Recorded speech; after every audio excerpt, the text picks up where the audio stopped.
Assalamualaikum warahmatullahi wabarakatuh. Om Swastiastu, Namo Buddhaya. Salam. Salam kebajikan. Rahayu. Salam sejahtera bagi kita semua. Salam dan bahagia. Yang saya hormati Bapak Kepala Sekolah SMK Negeri 1 Kupang Barat. Yang saya hormati Bapak Wakil Kepala Sekolah dan Ibu Wakil Kepala Sekolah SMK 1 Kupang Barat.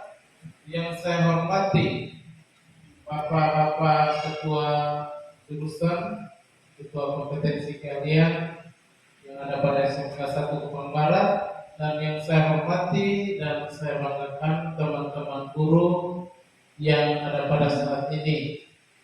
Pada saat ini kita akan sama-sama ada dalam sebuah kegiatan yang akan disampaikan oleh calon guru penggerak, dalam hal ini Ibu Sofia Agustina Boy SP, yang akan mempresentasikan menyangkut diseminasi budaya positif. Namun sebelumnya, sebagai insan yang beriman, sudah sepatutnya kita memohon bimbingan dan tuntunan daripada Yang Maha Kuasa, memberi hikmat bagi kita sehingga kegiatan ini boleh berjalan dengan baik dan biarlah semuanya hanya untuk kemuliaan bagi namanya. Dan rendah hati saya mohon kesediaan Ibu Mondra Laibois untuk bisa memimpin kita dalam doa pembukaan. Bapak Ibu semua, sebelum kita memulai kegiatan kita saat ini, mari kita sama-sama mengucapkan doa dan izinkan saya membawa ini sesuai dengan keyakinan dan kepercayaan saya. Mari kita berdoa.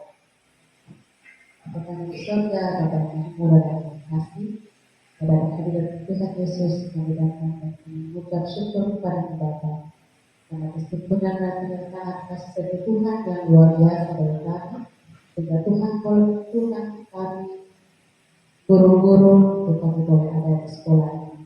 Bapa di surga, pada saat Tuhan Yesus kami akan memulai dengan kegiatan kami saat ini Tuhan. Memberkati kegiatan yang kami laksanakan saat ini. Biarlah dari awal pertengahan hingga berakhirnya semua berjalan sesuai dengan Tuhan. Di dalam nama Tuhan Yesus, di dalam nama Tuhan Yesus kami berdoa. Saat ini kita akan mendengarkan beberapa informasi dan arahan dari Bapak Kepala Sekolah SMK Negeri 1 Kupang Barat, dalam hal ini Bapak Apolos Kofan SPD MM. Selanjutnya waktu saya silakan. Terima kasih atas waktu yang diberikan kepada kami untuk menyampaikan pemahaman kita dengan kegiatan hari ini. Assalamualaikum warahmatullahi wabarakatuh.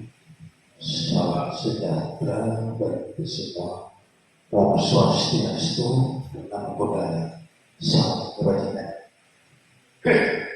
Hari ini kita berada di tempat ini berbeda dengan guru penggerak, di mana Ibu Sofi melanjutkan sesi berikut dengan judul diseminasi budaya positif. Nah, tentunya ini berkaitan dengan kurikulum Merdeka Belajar. Mari Bapak Ibu kita selaku pendidik kita bisa menyimak ini terutama dalam budaya, karena bangsa kita bangsa yang tidak terlepas dengan budaya. Karena kita sebagai pendidik tentunya kita berada di lingkungan pendidikan, untuk kita juga tetap mengingat pada budaya. Salah satunya anak-anak kita yang akan berkembang sesuai dengan kurikulum baru, di mana kita akan ada dalam perubahan-perubahan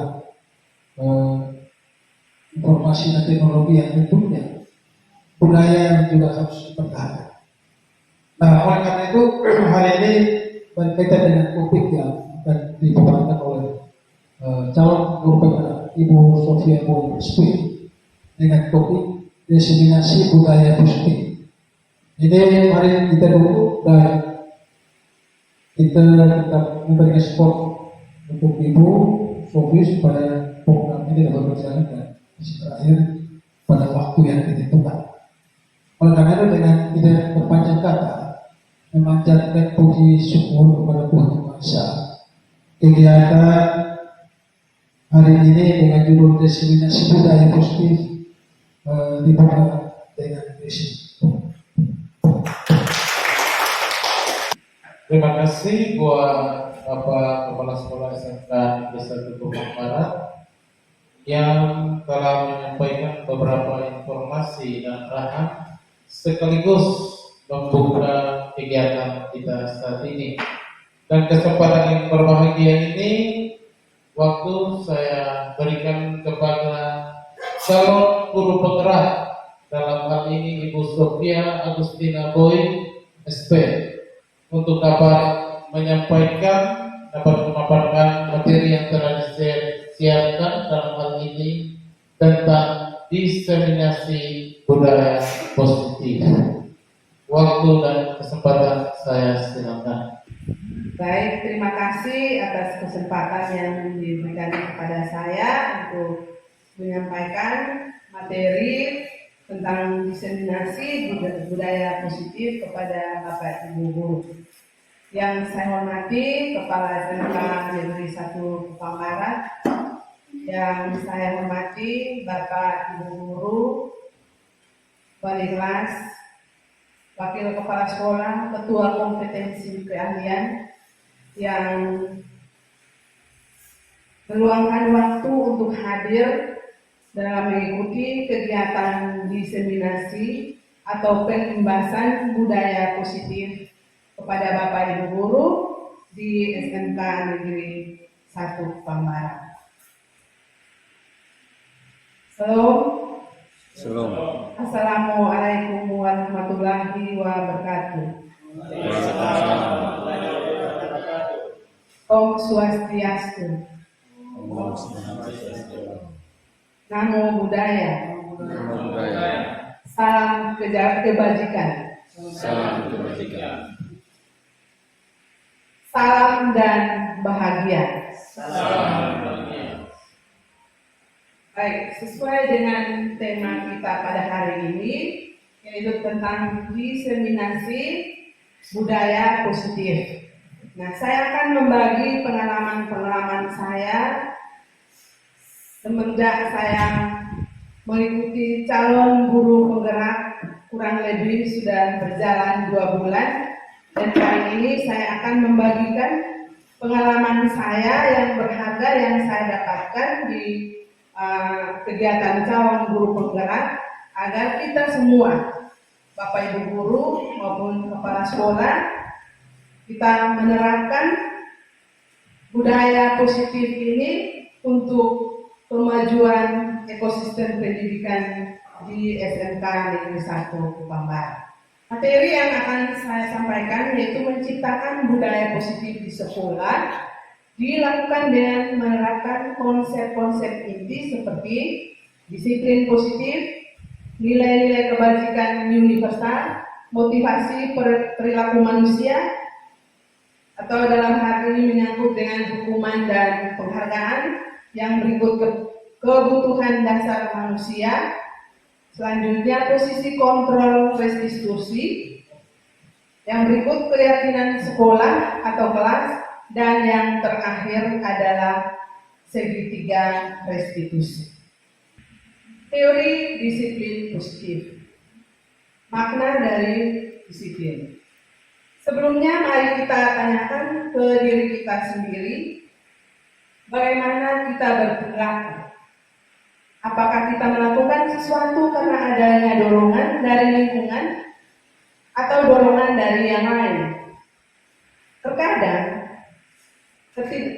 kita melakukan sesuatu karena kita menghindari rasa sakit atau ketidaknyamanan. Terkadang kita juga melakukan sesuatu untuk mendapatkan apa yang kita mau. Pernahkah Anda melakukan sesuatu untuk mendapat senyuman atau pujian dari orang lain? Untuk mendapat hadiah atau untuk mendapatkan uang? Apa kira-kira yang menjadi alasan orang melakukan sesuatu? Disiplin positif merupakan suatu cara penerapan disiplin tanpa kekerasan dan ancaman yang dalam praktiknya melibatkan komunikasi tentang perilaku yang efektif antara orang tua dan murid atau anak. Nah, berarti Bapak Ibu, selama kita menjalankan tugas kita di sekolah, kita harus menjalankan disiplin yang positif. Dalam artian bahwa tidak boleh melakukan tindakan yang dapat membuat anak menjadi hatinya menjadi terluka atau mengalami kekerasan fisik. Itu adalah disiplin positif. Yang berikut, dalam penerapan disiplin positif ini, anak diajarkan untuk memahami konsekuensi dari perilaku mereka. Selain itu, disiplin positif juga mengajarkan anak tanggung jawab serta rasa hormat dalam berinteraksi dengan lingkungannya.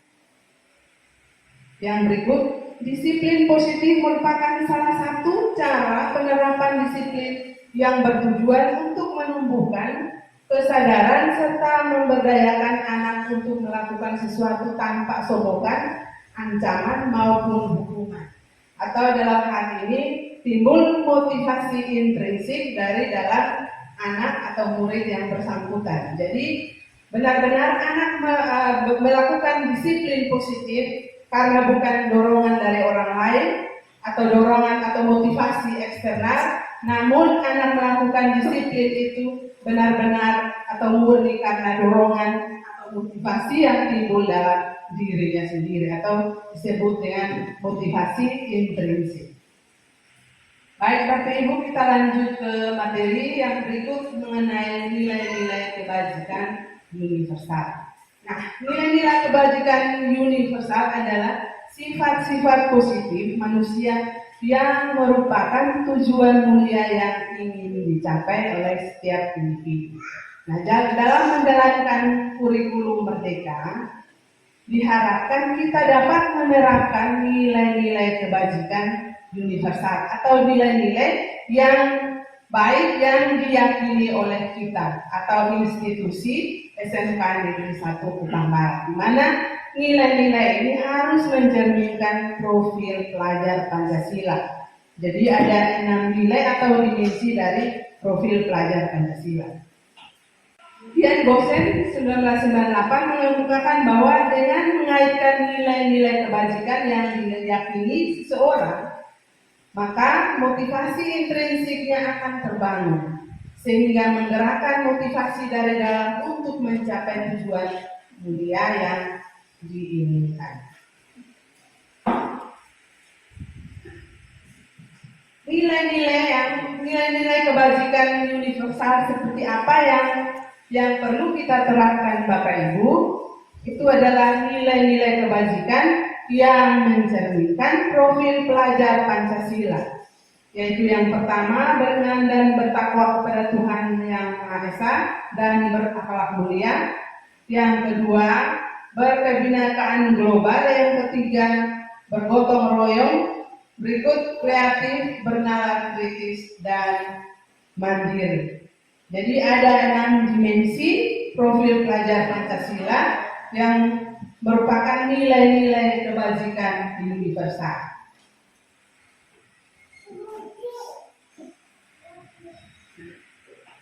Yang berikut adalah motivasi perilaku manusia. Dalam hal ini berkaitan dengan hukuman dan penghargaan. Yang pertama, motivasi yang pertama itu adalah untuk menghindari ketidaknyamanan atau hukuman. Biasanya orang yang memiliki motivasi ini akan menghindari permasalahan yang mungkin muncul dan berpengaruh pada mereka secara fisik atau psikologis maupun tidak terpenuhinya kebutuhan mereka bila mereka tidak melakukan tindakan tersebut. Jadi motivasi seseorang itu yang pertama untuk menghindari ketidaknyamanan atau hukuman.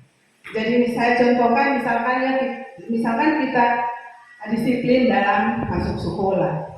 Nah, saya lihat karena sudah ada fingerprint, jadi kebanyakan kita semua, saya dan Bapak Ibu, mungkin juga punya motivasi yang pertama, yaitu untuk menghindari ketidaknyamanan atau hukuman dari atasan, atau supaya jangan dimarahi oleh atasan, maka motivasi yang pertama kita gunakan. Nah, itu sebenarnya tidak baik untuk kita terapkan dalam disiplin positif. Yang berikut adalah untuk mendapatkan imbalan atau penghargaan dari orang lain. Saya contohkan dalam proses pembelajaran Bapak Ibu. Misalkan anak ini mendapatkan nilai 100, kadang kita guru ingin memberikan sesuatu kepada anak sehingga motivasi belajarnya tinggi. Nah, sebenarnya kalau motivasi yang kita gunakan adalah motivasi yang kedua, itu tidak memiliki jangka waktu yang singkat, Bapak Ibu, bukan jangka waktu panjang. Karena ketika kita tidak memberikan hadiah lagi bagi siswa yang berprestasi, maka dengan sendirinya anak tersebut tidak memiliki minat belajar lagi karena sudah terbiasa dengan motivasi yang kedua, yaitu memberikan penghargaan. Jadi penjelasannya sudah ada bahwa orang dengan motivasi ini akan melakukan semua tindakan untuk mendapatkan pujian, hadiah, pengakuan atau imbalan dari orang lain. Contohnya saja tentang disiplin atau kehadiran kita di sekolah. Saya contohkan lagi di fingerprint Bapak Ibu guru. Nah, dulu fingerprint ini diberlakukan untuk Bapak Ibu guru yang PNS agar mendapatkan tambahan tunjangan penghasilan. Itu contohnya bagi Bapak Ibu guru yang mendapatkan tunjangan dari dinas. Jadi ketika ada tunjangan, maka Bapak Ibu guru akan termotivasi untuk datang pagi. Tetapi ketika tunjangan itu dihentikan, maka semangat Bapak Ibu, disiplin Bapak Ibu akan menjadi kendor, sehingga datangnya sudah malas-malasan. Yang berikut, motivasi yang ketiga adalah untuk menjadi orang yang mereka inginkan dan menghargai diri sendiri dengan nilai-nilai yang mereka percaya.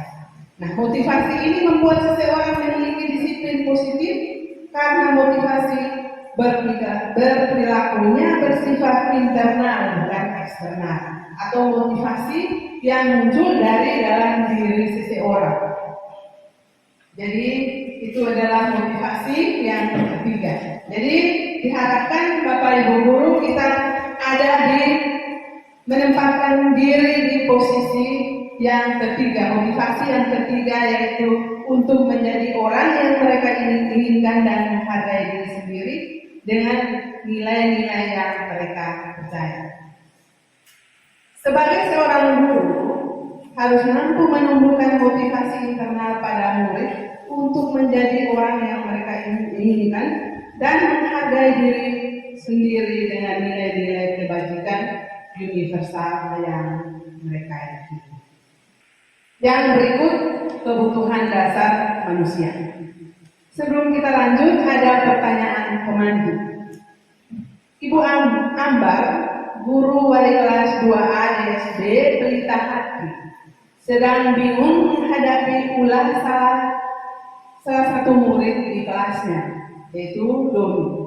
Beberapa anak di kelas 2A telah datang padanya dan mengeluhkan Doni yang seringkali meminta bekal makan siang mereka dengan paksa. Jika Anda menghadapi situasi seperti Ibu Ambar, apa yang akan Anda lakukan? Menurut Anda, kira-kira apa alasan Doni melakukan hal itu? Jadi ini pertanyaan yang diberikan agar kita bisa memahami mengapa seseorang itu melakukan perilaku yang menurut kita perilaku yang tidak sesuai dengan nilai dari disiplin positif.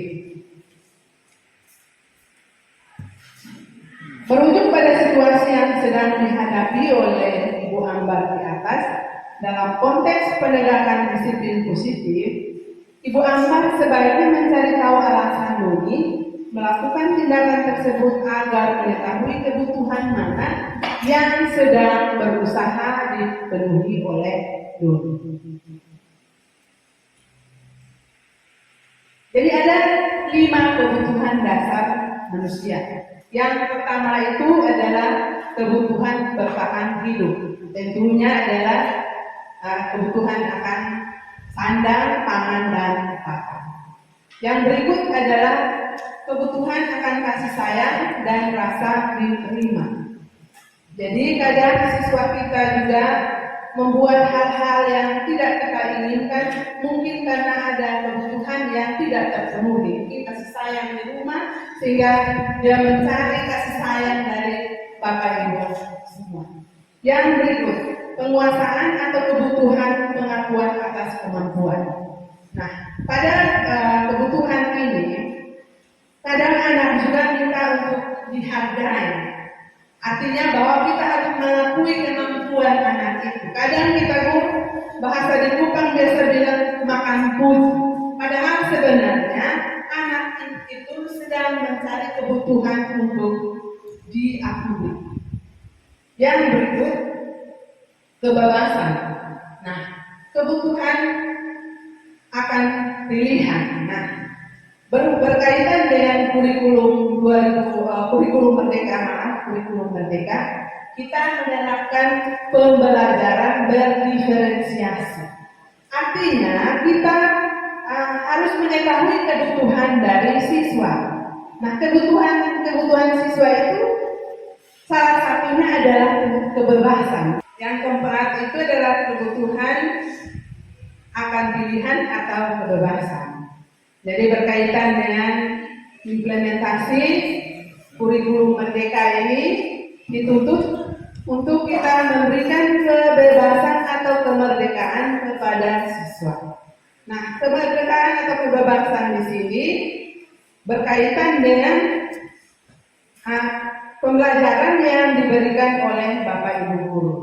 Jadi Bapak Ibu guru harus merancang model pembelajaran yang bervariasi sehingga memenuhi kebutuhan dari siswa. Yang berikut yang terakhir, kebutuhan yang kelima adalah kesenangan. Nah, kadang dalam proses pembelajaran kita guru yang monoton memberikan materi pembelajaran.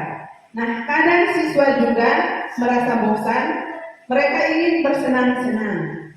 Nah, dalam hal ini berarti kita harus memberikan kebutuhan akan kesenangan. Misalkan kita merancang pembelajaran itu dengan memberikan game atau permainan yang membuat mereka tidak bosan dengan materi yang kita sampaikan. Yang berikut 5 posisi kontrol dari restitusi atau 5 posisi kontrol restitusi. Nah, 5 posisi kontrol guru ini yang pertama adalah penghukum, yang kedua adalah pembuat merasa bersalah, yang ketiga teman, sempat pemantau dan manajer. Kita lihat yang pertama. Nah, posisi guru sebagai penghukum. kadang kita tidak pungkiri, kita sering melakukan atau bertindak keras kepada siswa kalau siswanya tidak disiplin. Misalkan menyuruhnya untuk push up atau hukuman-hukuman lain yang dapat menurunkan minat belajar siswa, mempengaruhi psikologis siswa sehingga minat belajarnya akan menurun. Yang berikut adalah membuat merasa bersalah. Nah, pada posisi yang kedua, ini kadang guru merasa bahwa murid ini sangat mengecewakan guru, sehingga guru kadang terkesan diam.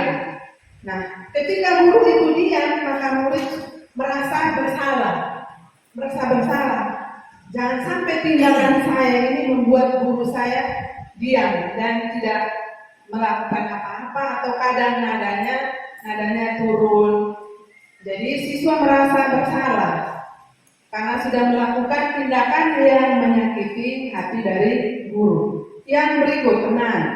Nah, pada posisi kontrol yang ketiga itu adalah teman. Nah, pada posisi ini lebih ditekankan kepada pendekatan persuasif atau relasi baik antara guru dan siswa. Nah, pada posisi teman ini juga baik, tapi kadang dia bernilai positif, kadang juga negatif. Bernilai positif ketika guru itu melakukan pendekatan persuasif untuk siswa bisa menuruti guru mengerjakan tugas misalkan. Nah, terus yang berikut, sisi negatifnya apa? Ketika guru tidak memberikan perhatian kepada siswa, maka siswa tersebut sudah mulai kecewa. Oh, ternyata Pak Guru atau Ibu Guru tidak memperhatikan saya lagi. Padahal tadinya kita memiliki relasi atau hubungan sebagai teman. Nah, itu posisi kontrol yang ketiga. Yang berikut adalah posisi kontrol yang keempat sebagai pemantau. Nah, pada posisi ini guru menempatkan diri sebagai pemantau. Artinya guru yang bersangkutan memantau siswa itu berdasarkan peraturan-peraturan yang berlaku di sekolah dan konsekuensi dari apa yang dia buat. Ini pada posisi pemantau. Yang berikut adalah posisi manajer. Nah, pada posisi manajer, guru bisa menempatkan dirinya bisa juga sebagai teman, bisa juga sebagai manajer. Nah, di antara kelima posisi kontrol tersebut, seorang guru sebaiknya memiliki posisi kontrol sebagai manajer karena keterampilan di posisi teman maupun pemantau. Keterampilannya ada di posisi teman dan pemantau. Namun bila kita menginginkan murid-murid kita menjadi manusia yang merdeka, mandiri dan bertanggung jawab, maka kita perlu mengacu kepada restitusi yang dapat menjadikan murid kita seorang manajer bagi dirinya sendiri. Jadi murid juga bisa menjadi manajer atau mengelola dirinya sendiri. Yang berikut kita pindah ke keyakinan sekolah atau kelas. Keyakinan sekolah atau kelas adalah nilai-nilai kebajikan universal yang disepakati di sekolah atau kelas.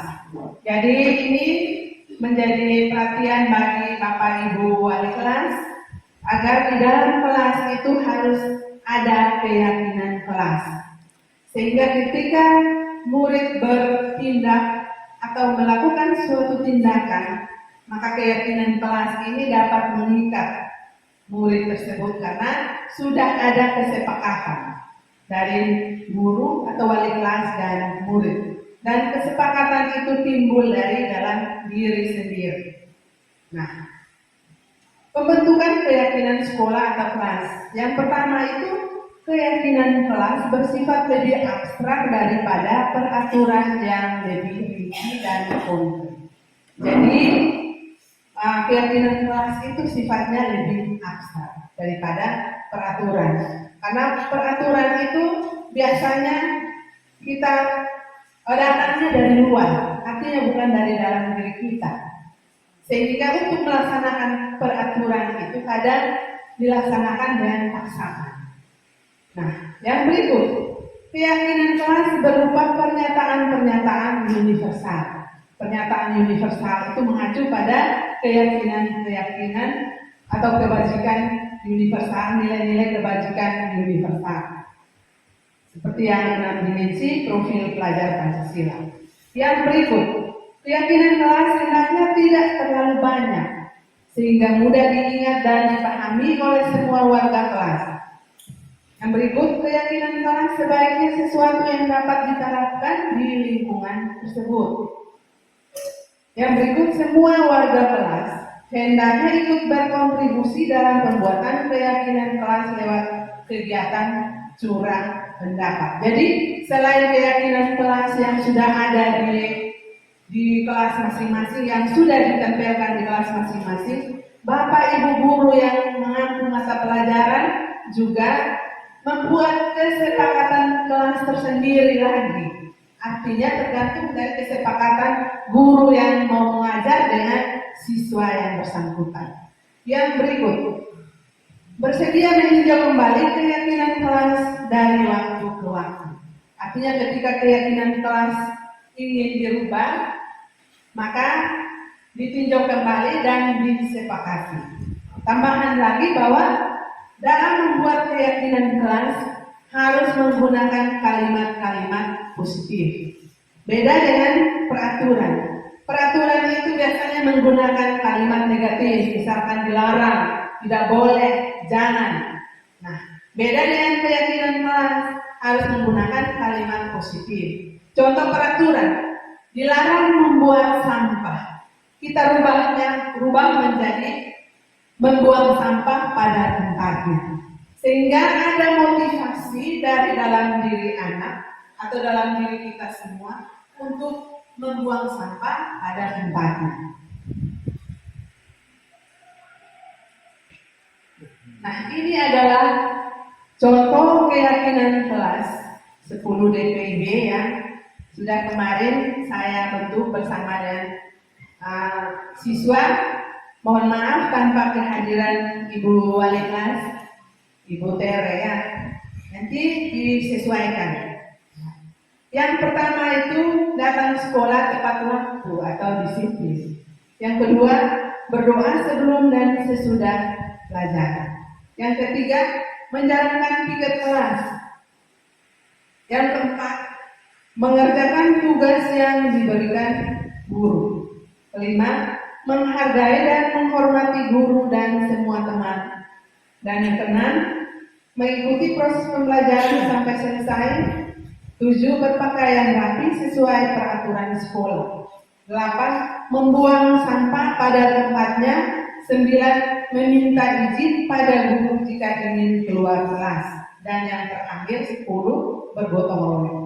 Nah, dalam pembuatan keyakinan kelas Bapak Ibu, sebenarnya tidak banyak-banyak, jangan terlalu banyak, cukup 3-7 poin saja juga bisa. Hanya kemarin anak-anak saya mau paksa untuk sampai 7 poin, mereka tambah lagi, makanya sampai 10 poin.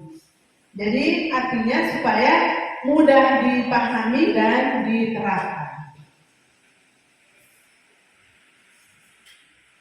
Yang berikut adalah segitiga restitusi. Nah, ini ada pertanyaan pemantik Bapak Ibu supaya bisa Bapak Ibu bisa memahami materi yang akan saya sampaikan. Dalam kegiatan praktikum, murid Anda tidak sengaja merusak salah satu alat praktik. Apakah Anda akan membiarkan dia membayar harga alat praktik yang rusak? Kalau kita paksa untuk bayar, mungkin dia tidak sanggup. Terus apa yang dilakukan? Bila ada seseorang berbuat salah pada Anda, ketika menawarkan sebuah tindakan untuk memperbaiki kesalahan mereka, kemungkinan besar jawaban Anda adalah akan menolak semua tawaran itu dan akan mengatakan tidak usah, tidak apa-apa. atau lupakan saja. Apa itu restitusi, Bapak Ibu? Restitusi adalah proses menciptakan kondisi bagi murid untuk memperbaiki kesalahan mereka sehingga mereka bisa kembali pada kelompok mereka dengan karakter yang lebih kuat. Itu menurut dosen 2004. Restitusi juga membantu murid menjadi lebih memiliki tujuan, disiplin positif, dan memulihkan dirinya setelah berbuat salah. Penekanannya bukanlah pada bagaimana berperilaku untuk menyenangkan orang lain atau menghindari ketidaknyamanan, namun tujuannya adalah menjadi orang yang menghargai nilai-nilai kebajikan yang mereka percayai atau yakini. Jadi itu adalah restitusi.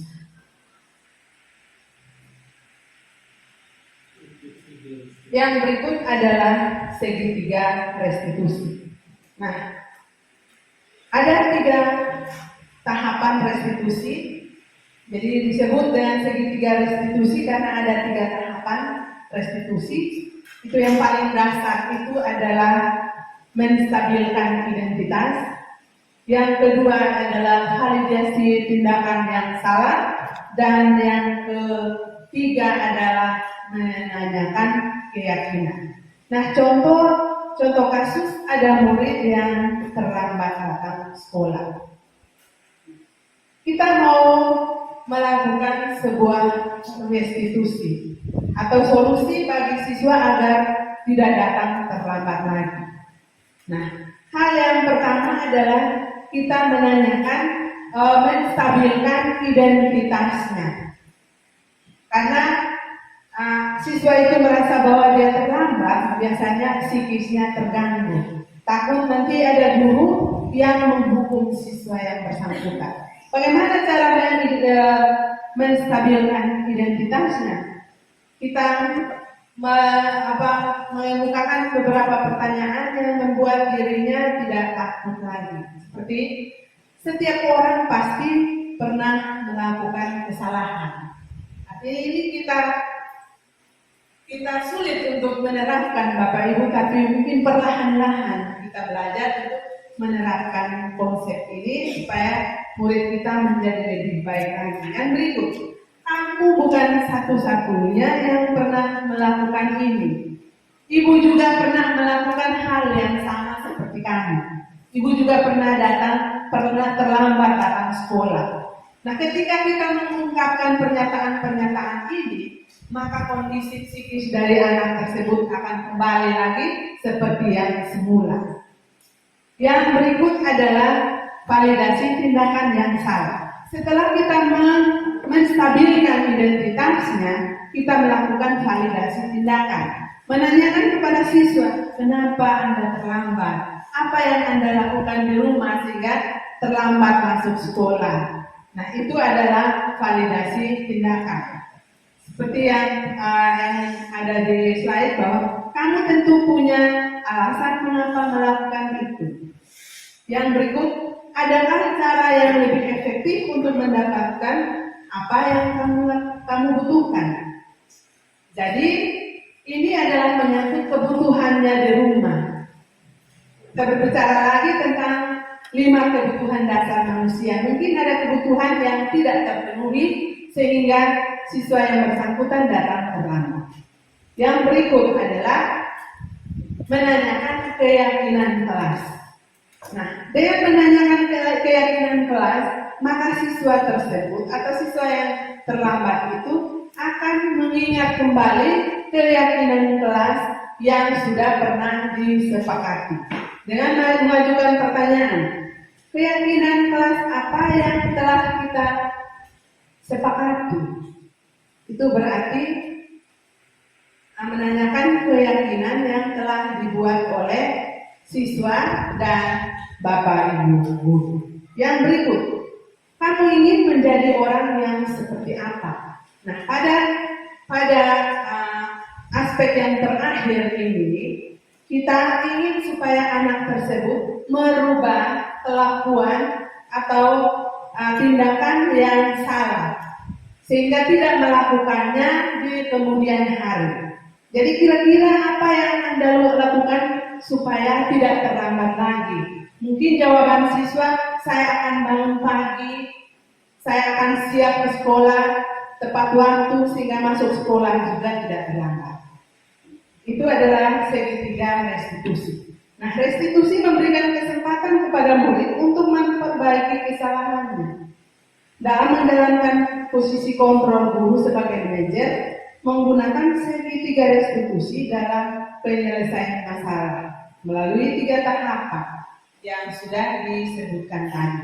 Jadi, ketika anak melakukan masalah, kita harus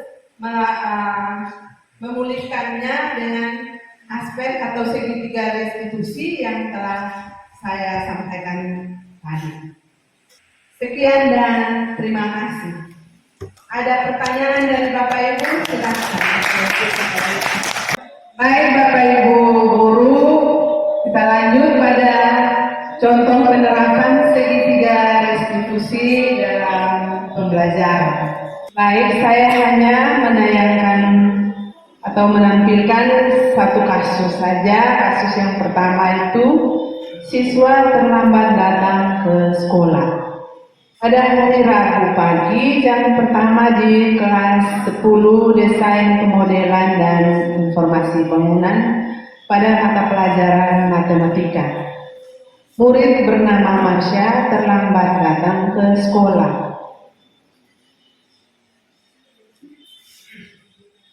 Nah, untuk mengatasi murid tersebut, maka saya memanggil murid yang bersangkutan dan melakukan segitiga restitusi seperti video yang saya tayangkan, dan nanti saya bagikan kepada Bapak Ibu guru agar menjadi bahan referensi di dalam menerapkan budaya positif yang salah satunya adalah segitiga restitusi. Sekian dan terima kasih. Baik, terima kasih buat calon guru penggerak dalam hal ini Ibu Sofia Kristina Boy SP yang telah menyampaikan informasi bagi kita semua menyangkut budaya positif, karena itu menjadi referensi bagi kita dalam menangani setiap kasus yang ada di sekolah ini, dan biarlah itu semua menjadi berkat bagi kita semua hari ini dan kita bisa terapkan dalam proses kegiatan belajar mengajar di sekolah ini. Sekian, terima kasih. Wassalamualaikum warahmatullahi wabarakatuh. Salam.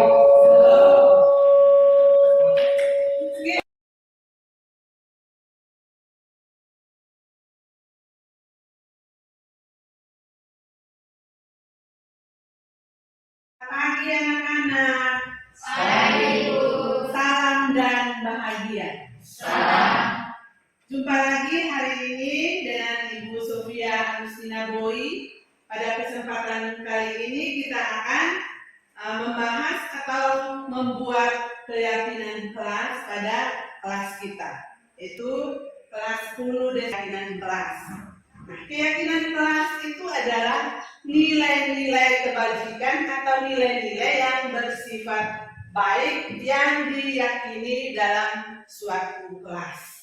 Nah, keyakinan kelas itu mirip dengan peraturan sekolah.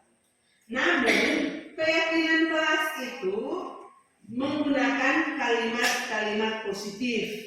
Sedangkan peraturan kelas atau peraturan itu menggunakan kalimat-kalimat negatif. Nah, dengan harapan bahwa keyakinan kelas itu nantinya ketika diterapkan, maka timbul motivasi dari dalam diri anak-anak. Nah, kalau sudah paham tentang keyakinan kelas, kita akan mulai dengan curhat pendapat dan Ibu akan membagikan kertas. Dan silakan anak-anak menuliskan kira-kira apa yang diyakini untuk diterapkan di dalam kelas kita. Paham anak-anak? Ada pertanyaan?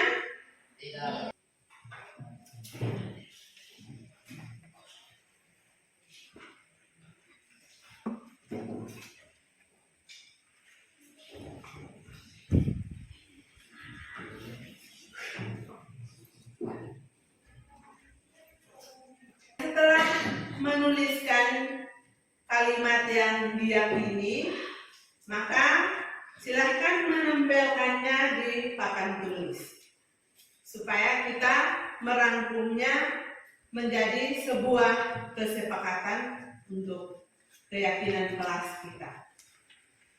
Silakan.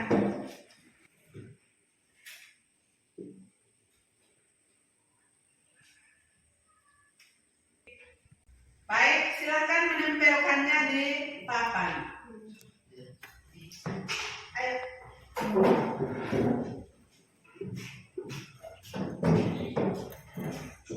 Ya, sini.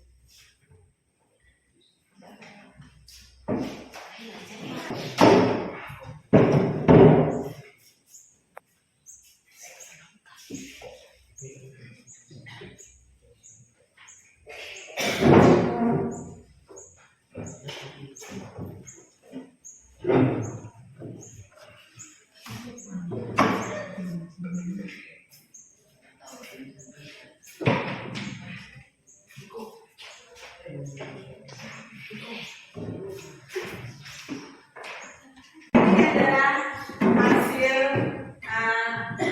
kesepakatan yang muncul dari dalam diri anak-anak, dan mudah-mudahan keyakinan yang sudah telah kalian